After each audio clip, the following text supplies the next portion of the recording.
Disclaimer, इस उपन्यास में चित्रित पात्र, घटनाएं और किस्से काल्पनिक हैं। किसी वास्तविक व्यक्ति, जीवित या मृत, या वास्तविक घटनाओं से इसका कोई संबंध संयोगवश हो सकता है। व्यक्त किए गए दृष्टिकोण, विचार और मत केवल लेखक के हैं और ये किसी संस्था या व्यक्ति के विचारों को नहीं दर्शाते। लेखक इस सामग्री की सत्यता या प्रामाणिकता के लिए कोई जिम्मेदारी नहीं लेता है। पाठकों से निवेदन है कि वे स्वयं विवेक का प्रयोग करें। धूल से भरी तंग गलियों में, जहां टूटी हुई झोपड़ियों के बीच से गुजरने पर हमेशा मिट्टी और धुएं की गंध आती थी, वहीं रहता था आरव। लोग उसे बस एक अनाथ समझते थे, एक दुबला पतला लड़का जो कभी पुराने जूतों की दुकान पर काम करता तो कभी चाय ढाबे में बर्तन धोता। पर किसी को नहीं पता था कि उसी लड़के के पास एक ऐसा सच छिपा है जो पूरे शहर की किस्मत बदल सकता है। आरव असल में करोड़ों की दौलत का मालिक था। उसके पिता एक बड़े उद्योगपति थे, पर एक रहस्यमयी हादसे ने उसकी पूरी जिंदगी उलट दी।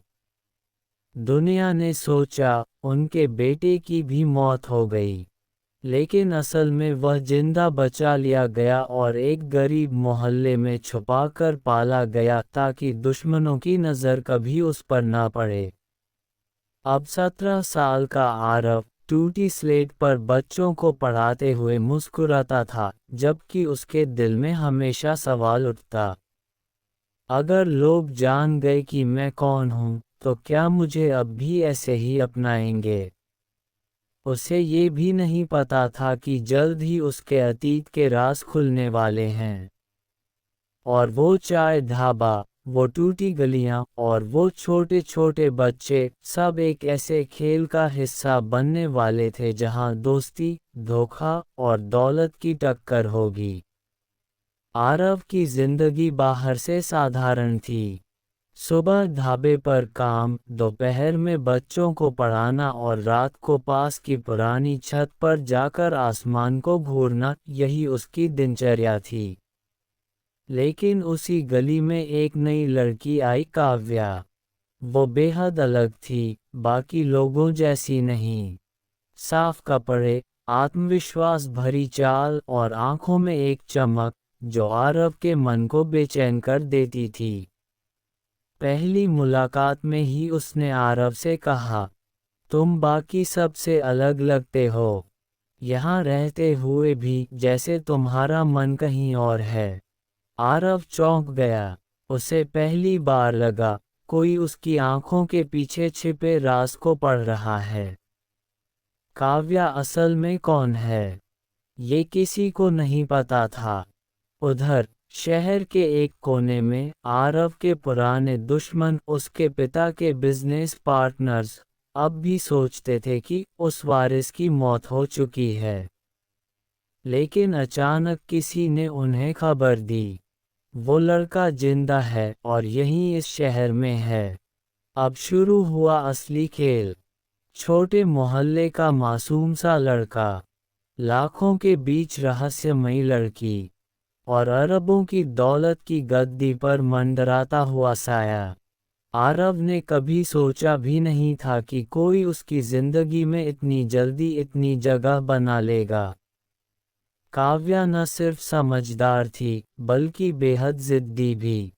वो रोज किसी न किसी बहाने से आरव के पास आ जाती, कभी बच्चों की पढ़ाई में मदद करने, कभी ढाबे पर चाय पीने, और कभी बस छत पर बैठकर तारों को देखने। धीरे धीरे उनकी बातें घंटों चलने लगीं। आरव अक्सर हंसकर कहता, तुम्हें लगता है कि यहाँ की धूल, ये गली और ये शोर तुम्हें रोक नहीं पाएंगे। काव्या मुस्कुराकर जवाब देती, शायद मुझे यहाँ कोई ऐसी चीज़ मिल गई है जिसकी वजह से मुझे सब अच्छा लगने लगा है। आरव उसकी आंखों में देखता, लेकिन कुछ कह नहीं पाता। उसका दिल जानता था कि ये दोस्ती धीरे धीरे कुछ और बनने लगी है। एक दिन ढाबे पर अचानक दो अनजान लोग आए। सूट बूट पहने, महंगे जूते और आंखों में अजीब सा डर और सवाल। आरव ने उन्हें सामान्य ग्राहक समझकर चाय परोसी, लेकिन उनमें से एक ने उसके चेहरे को गौर से देखा। ये शक्ल, ये तो बिल्कुल, उसने बुदबुदाया। दूसरे ने तुरंत हाथ पकड़ा, चुप रहो, यहाँ नहीं। आरव को शक हुआ, उसने सुना नहीं, लेकिन चेहरे पढ़ लिए। वो दोनों लोग उसके पिता के पुराने बिजनेस फ्रेंड्स थे, जिन्हें लगता था कि कंपनी की गद्दी अब उनकी है। अगर उन्हें सच में पता चल गया कि आरव जिंदा है, तो शायद वो उसकी जान के पीछे पड़ जाएंगे। उसी रात आरव छत पर बेचैन बैठा था। काव्या आए और बोली, तुम आज चुप क्यों हो? आरव ने पहली बार उसकी आंखों में देखते हुए कहा, कभी सोचा है, अगर तुम्हारा कोई ऐसा सच हो जिसे बताने से तुम्हारी पूरी दुनिया बदल सकती है, तो क्या तुम वो सच बताओगी? काव्या चौंकी, लेकिन उसने उसके हाथ पर हाथ रखा। सच कभी भी ज्यादा देर छुप नहीं सकता, आरव। अगर वो तुम्हारा है, तो एक दिन बाहर आएगा ही। उधर शहर के ऊंचे होटल में वही दोनों आदमी अपने बॉस से मिले। सर, हमें शक है, वो लड़का जिंदा है, और शायद उसी मोहल्ले में है। बॉस ने ठंडी आवाज में कहा, अगर सच में वो वारिस जिंदा है, तो हमारी मेहनत बर्बाद हो जाएगी। उसे ढूंढो और हमेशा के लिए खत्म कर दो। अब आरव की जिंदगी सिर्फ दोस्ती और मासूमियत की नहीं रही थी। वो अनजाने में एक ऐसे खेल में फंस चुका था जहां दौलत, दुश्मनी और मौत एक दूसरे से टकराने वाली थीं। आरव ने उस रात बहुत देर तक नींद नहीं ली। उसके दिल में सवाल थे, अगर ये लोग मुझे पहचान गए तो क्या मेरी असली पहचान कभी बच पाएगी? और अगर वो दौलत, वो नाम, वो दुश्मन सचमुच मेरे पीछे आ गए तो क्या मैं अपने मोहल्ले और इन बच्चों को सुरक्षित रख पाऊंगा? सुबह वह हमेशा की तरह ढाबे पर काम करने पहुंचा। तभी उसने देखा, भीड़ से हटकर एक बुजुर्ग आदमी, सफेद दाढ़ी और साधारण कपड़ों में, चुपचाप उसे देख रहा था। कुछ देर बाद वो बूढ़ा आदमी उसके पास आया और धीरे से बोला, तुम्हारी मुस्कान बिल्कुल तुम्हारे पिता जैसी है। आरव का हाथ कपड़ों से कांप गया। उसने घबरा कर पूछा, आप मेरे पिताजी को कैसे जानते हैं? बूढ़े आदमी ने गहरी सांस ली। मैं उनका दोस्त नहीं, उनका साया था। तुम्हारे पिता ने मुझे अपने बेटे की रक्षा का वादा दिया था। मैं ढूंढते ढूंढते यहाँ तक आया हूँ। अब समझ में आया कि क्यों किस्मत मुझे इस गली में लाए। आरव का दिल धड़कने लगा। क्या सचमुच कोई है जो उसे जानता है? बूढ़े ने अपना नाम बताया, विक्रम अंकल। उसने कहा, बेटा, समय आ गया है कि तू अपने असली नाम और हक को पहचाने। लेकिन याद रख, तेरे पिता के दुश्मन अभी भी जिंदा हैं, और वो तुझे कभी चैन से जीने नहीं देंगे। आरव ने ये सब बात काव्या से छिपाई, पर काव्या को महसूस हुआ कि आरव बदल रहा है। वो उससे पूछती, क्या हुआ? तुम इतने बेचैन क्यों हो? आरव ने बस इतना कहा, कभी कभी लगता है मेरी जिंदगी मेरी नहीं है, जैसे मैं किसी और की कहानी जी रहा हूँ। काव्या ने मजाक किया, तो फिर मैं उस कहानी की हीरोइन हूं ना? आरव मुस्कुरा दिया, पर उसके दिल का बोझ हल्का नहीं हुआ। धीरे धीरे काव्या उसकी सबसे बड़ी ताकत बनती जा रही थी। वो दोनों गली के बच्चों के लिए छोटे छोटे सपने बुनते। एक दिन हम स्कूल बनाएंगे, बड़ा सा, ताकि किसी को चाय ढाबे पर बर्तन न धोने पड़ें। लेकिन आरव जानता था कि उसके लिए असली लड़ाई अभी शुरू ही हुई है। दूसरी तरफ पिता के लालची पार्टनर्स ने आरव की खोज तेज कर दी थी। उनके जासूसों ने मोहल्ले में आकर लोगों से पूछा, यहाँ कोई अनाथ लड़का है जिसकी शक्ल अमीर खानदान जैसी लगती है। धीरे धीरे बात फैलने लगी और एक रात ढाबे के बाहर खड़ी जीप से किसी ने आरव को बारीकी से देखा। फोन पर सिर्फ इतना कहा गया, हमें हमारा शिकार मिल गया है। उसी समय विक्रम अंकल ने आरव को बुलाया। उन्होंने कहा, बेटा, तेरे पिता ने मुझे सिर्फ एक राज सौंपा था। तेरी माँ जिंदा है। आरव सन रह गया। उसकी आंखों से आंसू बह निकले। क्या माँ? विक्रम अंकल ने सिर हिलाया। हाँ, पर वो भी दुश्मनों के डर से छिपकर रह रही हैं। जब तक तू मजबूत नहीं होता, तब तक उन्हें सामने लाना खतरे से खाली नहीं। लेकिन अब वक्त आ गया है कि तू अपने नाम को वापस ले। आरव ने चुपचाप काव्या की ओर देखा। वो नहीं जानता था कि आने वाले दिनों में उसे सिर्फ अपने दुश्मनों से ही नहीं, बल्कि काव्या के असली सच से भी लड़ना पड़ेगा। काव्या रोज की तरह मोहल्ले के बच्चों को पढ़ाने आई थी। आरव पहले से बैठा था, लेकिन उसका मन पढ़ाई में नहीं था। काव्या ने देखा तो हंसते हुए बोली, तुम आज बहुत चुप हो। क्या बच्चों से हार मान ली? आरव मुस्कुराया, नहीं, बस सोच रहा हूँ कि अगर कभी ये बच्चे बड़े होकर हमसे पूछें, हमने अपने लिए क्या सपना देखा था, तो मैं क्या जवाब दूंगा। काव्या चुप हो गई। कुछ पल बाद उसने धीमे से कहा, शायद हम दोनों का सपना एक ही है, दूसरों को मुस्कुराना। उनकी आंखें टकराईं और अचानक दोनों को लगा कि गली का शोर, बच्चों की हंसी और बाहर की दुनिया सब थम गई है। शाम को अचानक तेज बारिश होने लगी। गली में पानी भर गया। लोग छतरी ढूंढते भागे, लेकिन आरव और काव्या वहीं छत पर खड़े रहे। बारिश की बूंदें दोनों के चेहरे पर गिर रही थीं। काव्या ने हाथ फैलाकर कहा, कभी कभी लगता है ये बारिश सारी थकान, सारे दर्द धो ले जाती है। आरव ने पहली बार उसका हाथ थामा। उसके होंठ कांपे। काव्या, अगर एक दिन मैं इस गली से चला जाऊं, तो क्या तुम मुझे भूल जाओगी? काव्या ने उसकी आंखों में झांककर जवाब दिया, अगर दिल में कोई जगह बना ले, तो उसे कैसे भूला जा सकता है, चाहे वो पास हो या दूर। आरव के लिए ये शब्द सिर्फ दोस्ती नहीं थे। उसके भीतर दबा सारा दर्द जैसे बाहर आना चाहता था, लेकिन उसने खुद को रोक लिया। अगले दिन काव्या ने आरव को अपने साथ बाजार चलने के लिए कहा। दोनों साइकिल पर हंसते खिलखिलाते निकले। कभी गुब्बारे वाले से गुब्बारे खरीदे, कभी बच्चों के लिए मिठाई बांटी।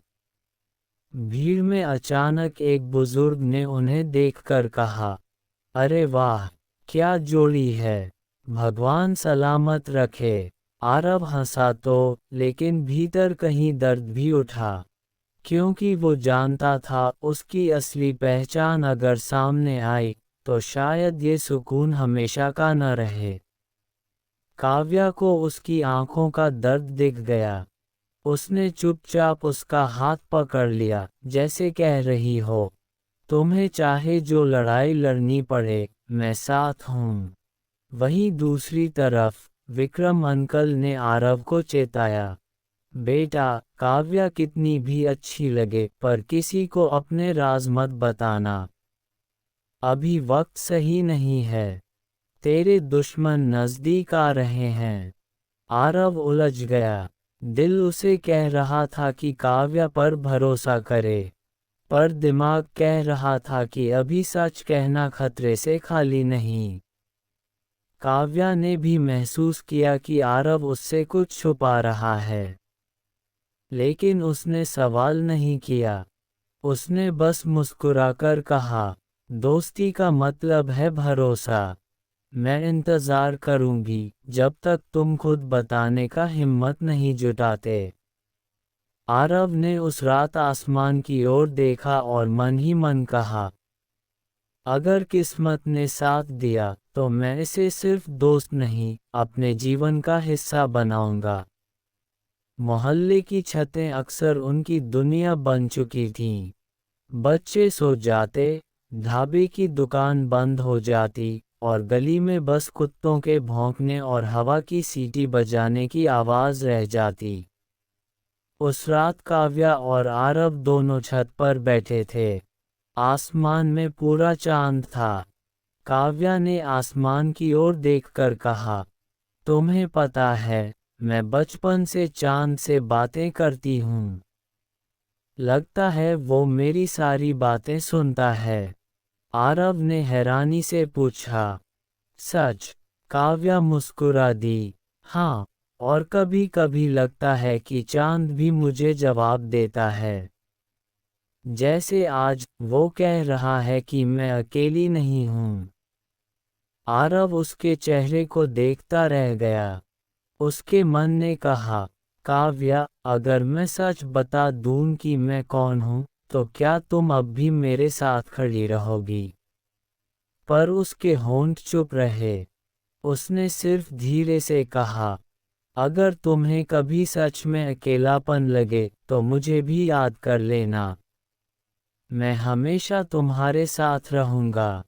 काव्या की आंखों में चमक आ गई।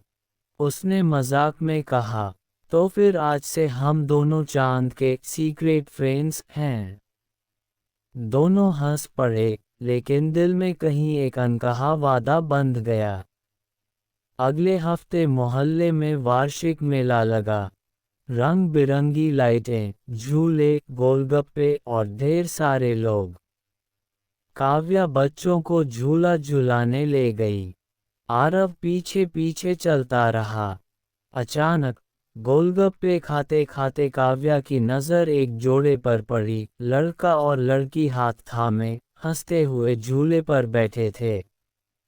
काव्या ने चुपचाप आरव की ओर देखा। कभी कभी लगता है कि ये सब पल कितने खूबसूरत होते हैं। बस सही इंसान के साथ होने चाहिए। आरव ने हल्की मुस्कान दी। तो तुम्हारे लिए वो सही इंसान कौन है? काव्या हंसी टाल गई। अभी तो बच्चे हैं हम, सपनों में खोना आसान है। पर उसके गालों पर हल्की लाली आरव को सब बता चुकी थी। वो पहली बार समझा कि काव्या की चुप्पी ही उसका जवाब है। उस रात मेले से लौटकर दोनों फिर छत पर बैठे। बिजली चली गई थी, आसमान में लाखों तारे चमक रहे थे। काव्या ने कहा, चलो आज हर तारे को एक ख्वाहिश बताते हैं। अगर किस्मत साथ देगी तो पूरी हो जाएगी। आरव ने आंखें बंद की और मन ही मन कहा, हे भगवान, अगर मुझे अपनी असली जिंदगी जीनी ही पड़े तो काव्या हमेशा मेरे साथ रहे। काव्या ने भी आंखें बंद कीं। जब आरव ने पूछा, तुमने क्या मांगा? काव्या ने मुस्कुराकर कहा, अगर बता दूं तो पूरी नहीं होगी। लेकिन उसके चेहरे की मासूम मुस्कान में वही ख्वाहिश छिपी थी जो आरव के दिल में थी। एक दिन अचानक काव्या बीमार पड़ गई। तेज बुखार से उसका चेहरा लाल हो गया। आरव पूरा दिन उसके पास बैठा रहा, बच्चों को पढ़ाना छोड़कर। उसने उसके लिए दवा लाई, पानी पिलाया और माथे पर गीला कपड़ा रखा। काव्या ने कमजोर आवाज में कहा, तुम्हें इतनी फिक्र क्यों हो रही है? आरव ने बिना सोचे जवाब दिया, क्योंकि तुम्हारे बिना सब खाली लगता है।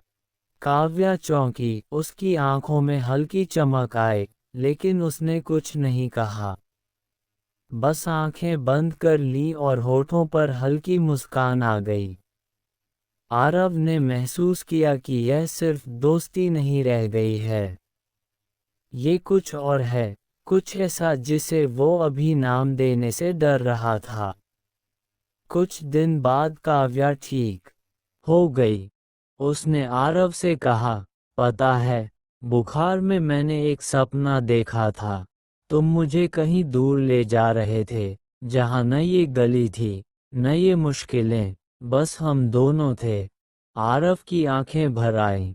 वो चाहता था कि सच बोल दे कि वो उसे सचमुच उस दुनिया में ले जा सकता है जहां दौलत और ताकत है, लेकिन साथ ही वो जानता था वो दुनिया उतनी सुरक्षित नहीं है। उसने धीरे से कहा, कभी कभी सपनों को सच बनाने के लिए हमें बहुत लड़ना पड़ता है, और मैं लड़ने के लिए तैयार हूँ। काव्या ने उसकी आंखों में देखा और चुपचाप सिर झुका लिया। उनकी खामोशी ही सब कुछ कह गई।